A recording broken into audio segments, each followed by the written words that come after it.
Developing a healthy sketchbook practice is easier than it sounds. Honestly, I wouldn't be advancing in my creative career if I didn't pick up a sketchbook and find a way that worked for me. So let's go through it together.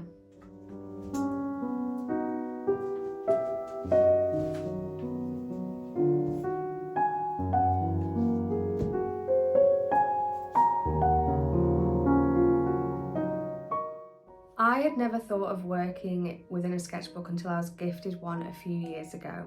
I always thought that it would be too hard or too time consuming to work within a sketchbook, but I found that after doing some research, there was no right or wrong way to use a sketchbook. And to me, that felt so freeing. Nowadays, I have several sketchbooks on the go for different purposes. For example, I use a A5 Moleskin A5 sketchbook. I use this for all of my rough scribbles and sketches and life drawing. This is because although the paper is good quality, it's quite thin, which tricks my mind into thinking that it doesn't matter if I waste the paper. This is where I do a lot of like prelim illustrations, very quick work. If I'm doing life drawing, I'll use this one as well. And this is what in my workshops, I actually reference this as my ugly sketchbook, because I feel like if I label it, it enables me to actually use it to just jot down ideas.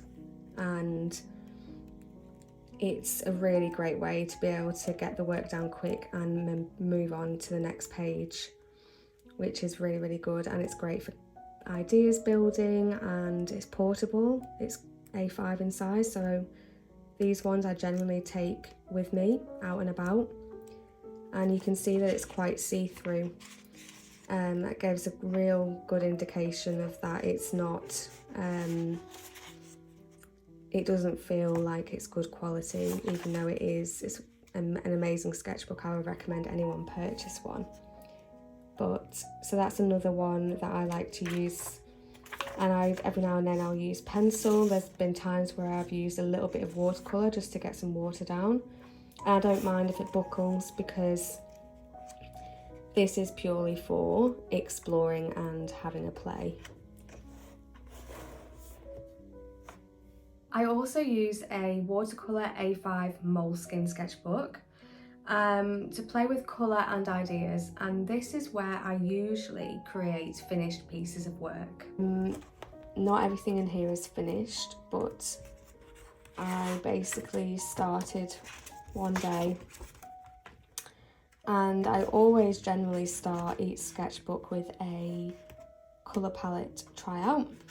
I don't know why, but it just seems to take that fear of starting a new sketchbook away. And then I created a quick finish piece, and it kind of just evolved from there. I was basically doing everything and anything that I could think of. There's no real set path until I started the 100 Hedge Challenge, which is where it starts here. This is a really good way for me to come up with practicing drawing people, as well as coming up with composition styles and playing around with colour as well. Didn't finish it all, but it was a really great way to fill a sketchbook, and I felt really accomplished after this. And then you can see that I start to taper off and start going on to new things, and for me, it wasn't really, the sketchbook wasn't about creating a finished piece, which is so important, I think, when you're developing a creative practice. It's just about having fun. And so not every single one of these drawings are polished. These are just me exploring. So that was the first one that I completed. And I also just stuck this in there because I had a spare page at the end, and then again playing around with colour composition and stuff like that, and colour palettes. So that was the first one that I ever completed, and that really got me on the path to starting my sketchbook practice. I recently discovered the Stillman and Birn Zeta series sketchbook, which I fell in love with due to the bright white and smooth paper, allowing me to develop my illustration skills and use other mixed media. But the ones I've just mentioned are ones that I personally would recommend starting on. I like to have several on the go because I like working fast. And because I work with watercolour, it means that I can switch between different sketchbooks. And because I work in watercolour, it means that I can move on to a different illustration while the paint of the other piece of work dries. I also like to have different ones on the go because they help me to expand my different practice for different things. So I would choose a different subject matter for one sketchbook. I would use one sketchbook to have as a very exploratory play sketchbook where I'm playing around with different mediums and texture and everything else. Having a few on the go, I believe, has enabled me to stretch my skills and keep me excited and engaged in creating within my sketchbooks. Many artists use sketchbooks to develop their practice. For example, we have Frida Kahlo, Leonardo da Vinci and Van Gogh. They all had sketchbooks on the go to develop initial ideas and skill building and composition before going on to their final piece of work. This then takes the pressure off coming to a blank canvas or a blank piece of paper because you already have the initial idea in your head, because you've played around with it, you've experimented, you've figured out what medium you want to use or how you want to use the medium, what colour palette you want to use. So a sketchbook is a really great place to actually start that initial thought process. Other modern artists and illustrators that use sketchbooks are Emma Carlisle, Sarah Dyer and Emma Block. I will link their pages below for you to look at. I love their work and I really enjoy following their story, so make sure you give them a follow. One artist that I want to show you is Emma Carlisle. She's one of my most favourite artists and she works predominantly in her sketchbooks. And this book that she published, What Do You See When You Look at a Tree, are all from sketches made in her sketchbook. So to me, it just shows that you don't actually have to work on singular sheets of paper to be able to create a finished piece. So I'll really quickly go through a few pages.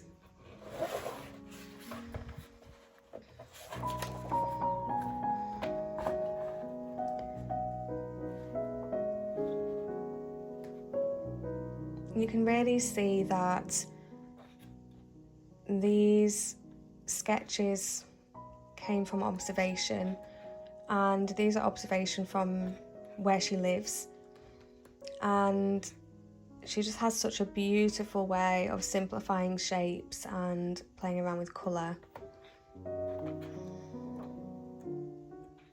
There are a few ways to develop a sketchbook practice, and my first tip is going to be to set aside 30 minutes every day.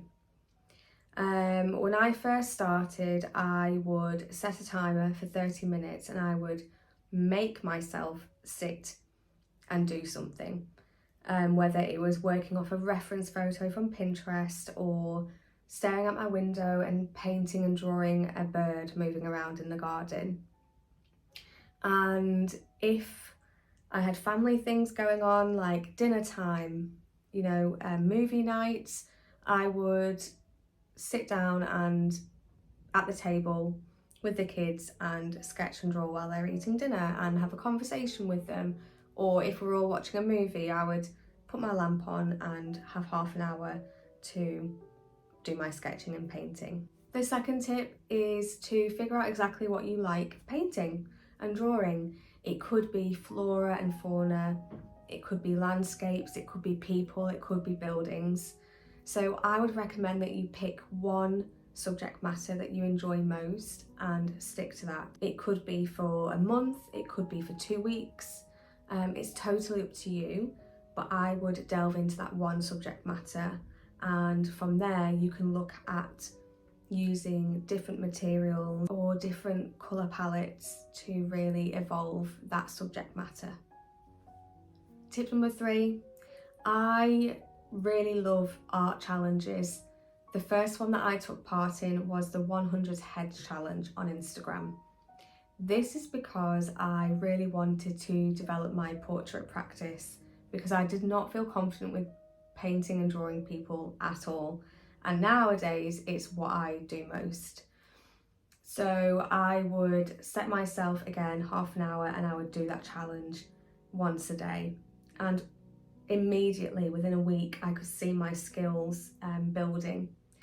And sometimes it's just little by little, one step by one step, that can get us to where we want to go. Tip number 4, I had a A5 sketchbook. It was a Moleskin sketchbook, and I also had a little pencil case where I'd have some basic art supplies such as a pencil, eraser, a biro pen, a micro pen, and a few other coloured pencils and some acrylic pens.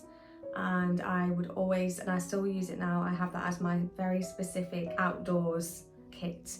And it means that if it's there, I can literally, if I'm going somewhere, if I'm going to the park, if I'm going to the pool, if we're going on holiday, if we're going on a day trip out, all I have to do is grab my sketchbook, grab my little pencil case, it's easily portable, and I can take it with me. Meaning that if I have time while we're out or I'm suddenly feeling inspired, even if it's a very quick 5-minute sketch, it's just kind of cementing what you're seeing and what you're feeling in that moment, and really cementing it down. So I would recommend drawing on location. If you feel a bit awkward, that's totally fine. A lot of us do, because you have people who are interested and they want to see what you're doing and they're asking you questions, and I try not to feel too intimidated by that, because these people who are interested and who are engaged, generally they're not artists themselves, so they're not practicing or working at developing their ideas, meaning that they're only asking because they honestly are interested. They are not there to put you down or make you feel silly for being out drawing. So I always think that way, just to give me a bit of extra confidence. And my last tip is to look at other artists and what they're doing, not to copy, but to feel inspired. There are so many artists that I absolutely adore, and I enjoy following their story and watching how they develop their process, because you can take little bits from little areas and then incorporate it into your own work. Obviously we don't want to copy, because we are creating a sketchbook practice to develop and stretch our skills and our identity as an artist. But that is how we learn, is taking little bits from different bits of life and looking at what inspires us. Another artist I want to show you is Frances Ives. She works predominantly in her sketchbooks, and she actually created this beautiful zine. And this was during her time during COVID, where everything was locked down, and she created these beautiful illustrations of around her. And I just love that she scanned these images in and created this little book for people to look at. So again, it really shows that you don't have to create a polished piece of work on a separate piece of paper, that sketchbooks are such an integral part of building your creativity. And if you end up finishing a piece in a sketchbook, and that's totally okay as well.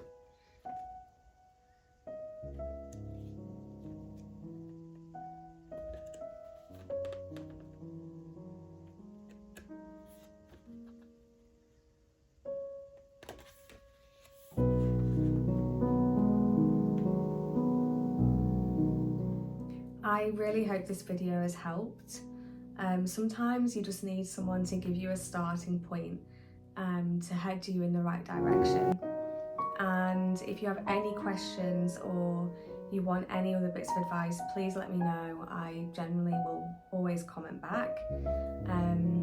I'm most active on Instagram, so if you wanted to reach out to me on a more personal level, please get in touch. And other than that, thank you for listening if you made it this far, and I hope you have a beautiful week, and I will see you in the next video. See ya.